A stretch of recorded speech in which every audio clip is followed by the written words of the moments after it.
The Rust Programming Language by Steve Klabnik and Carol Nichols, with contributions from the Rust community. This version of the text assumes you're using Rust 1.81.0, released 2024 to 0904, or later.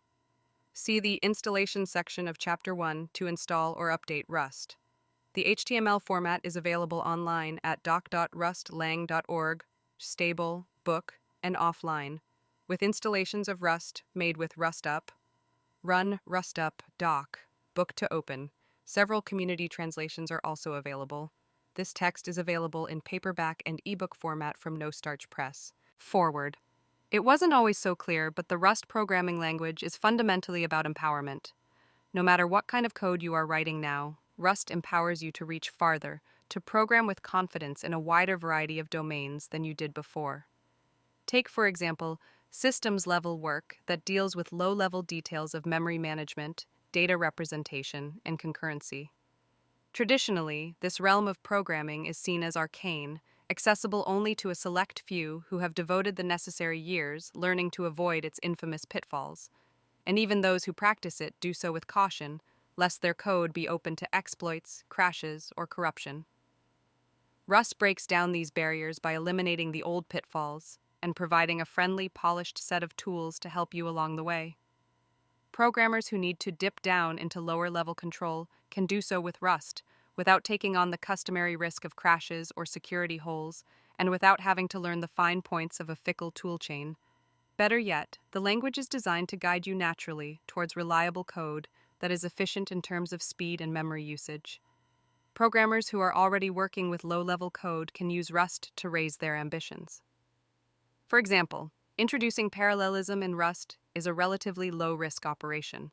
The compiler will catch the classical mistakes for you, and you can tackle more aggressive optimizations in your code with the confidence that you won't accidentally introduce crashes or vulnerabilities.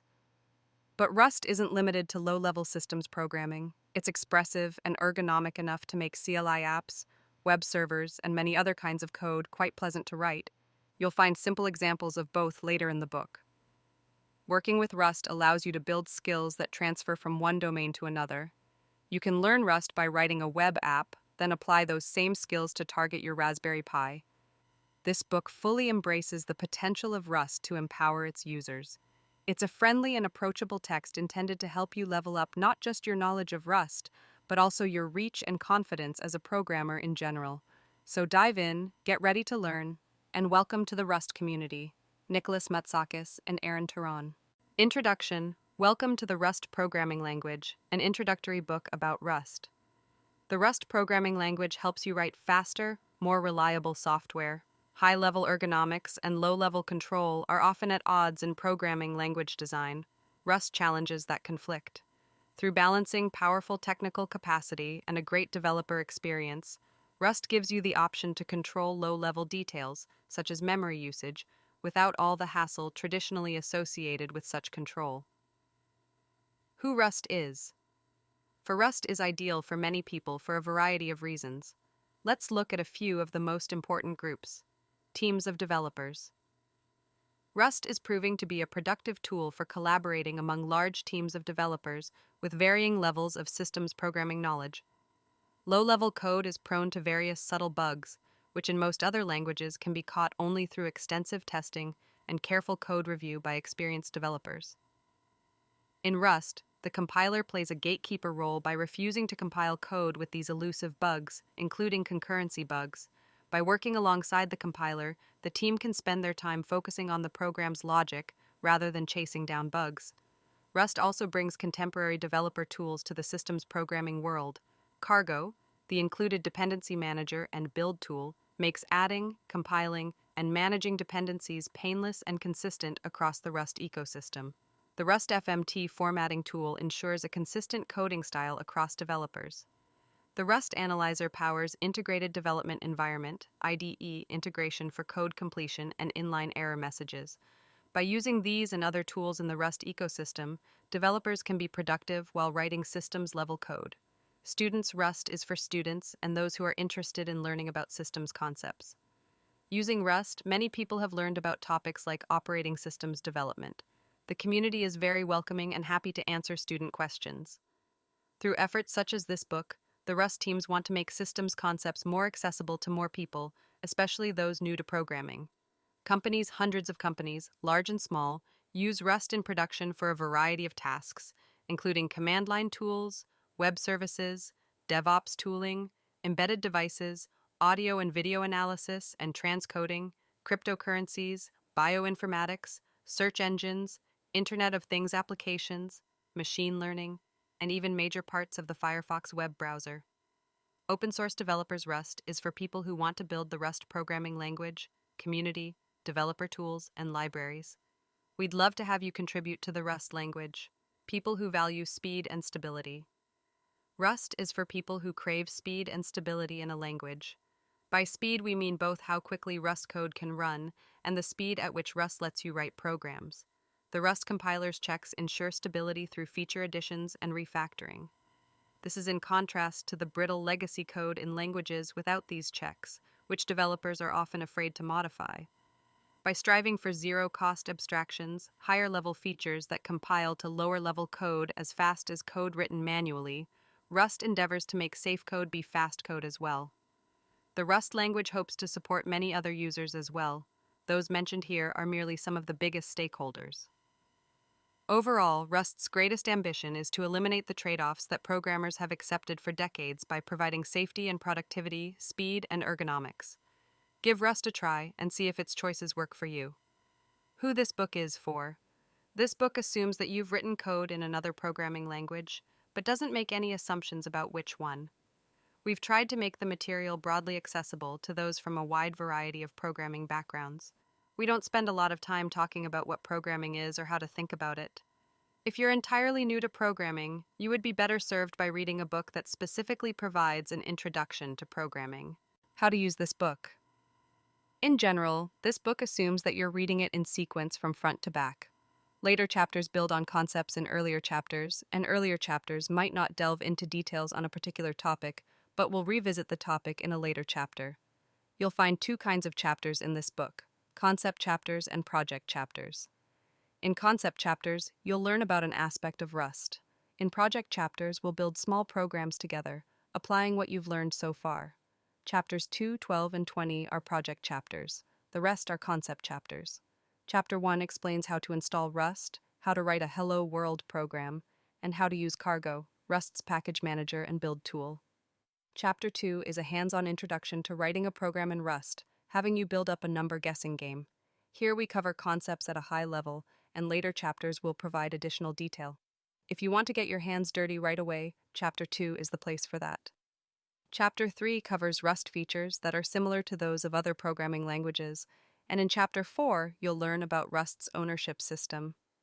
If you're a particularly meticulous learner who prefers to learn every detail before moving on to the next, you might want to skip Chapter 2 and go straight to Chapter 3, returning to Chapter 2 when you'd like to work on a project applying the details you've learned.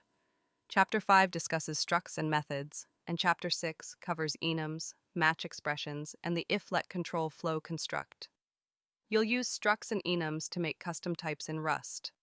In Chapter 7, you'll learn about Rust's module system and about privacy rules for organizing your code and its Public Application Programming Interface, API. Chapter 8 discusses some common collection data structures that the standard library provides, such as vectors, strings, and hash maps.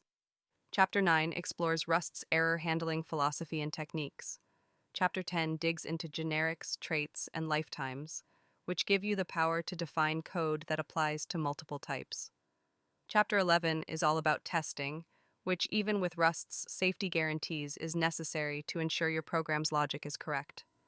In Chapter 12, we'll build our own implementation of a subset of functionality from the GRE command line tool that searches for text within files. For this, we'll use many of the concepts we discussed in the previous chapters. Chapter 13 explores closures and iterators, features of Rust that come from functional programming languages. In Chapter 14, we'll examine Cargo in more depth and talk about best practices for sharing your libraries with others. Chapter 15 discusses smart pointers that the standard library provides and the traits that enable their functionality. In Chapter 16, we'll walk through different models of concurrent programming and talk about how Rust helps you to program in multiple threads fearlessly. Chapter 17 looks at how Rust idioms compare to object-oriented programming principles you might be familiar with. Chapter 18 is a reference on patterns and pattern matching, which are powerful ways of expressing ideas throughout Rust programs. Chapter 19 contains a smorgasbord of advanced topics of interest, including unsafe Rust, macros, and more about lifetimes, traits, types, functions, and closures. In Chapter 20, we'll complete a project in which we'll implement a low-level multi-threaded web server. Finally, some appendices contain useful information about the language in a more reference-like format. Appendix A covers Rust's keywords. Appendix B covers Rust's operators and symbols. Appendix C covers derivable traits provided by the standard library. Appendix D covers some useful development tools. And Appendix E explains Rust additions. In Appendix F, you can find translations of the book, and in Appendix G, we'll cover how Rust is made and what nightly Rust is. There is no wrong way to read this book. If you want to skip ahead, go for it. You might have to jump back to earlier chapters if you experience any confusion, but do whatever works for you. An important part of the process of learning Rust is learning how to read the error messages the compiler displays. These will guide you toward working code. As such, we'll provide many examples that don't compile along with the error message the compiler will show you in each situation. Know that if you enter and run a random example, it may not compile.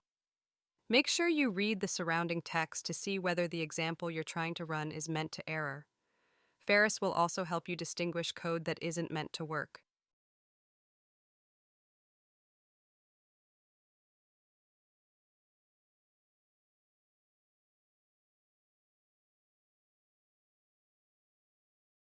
In most situations, we'll lead you to the correct version of any code that doesn't compile. Source code. The source files from which this book is generated can be found on GitHub.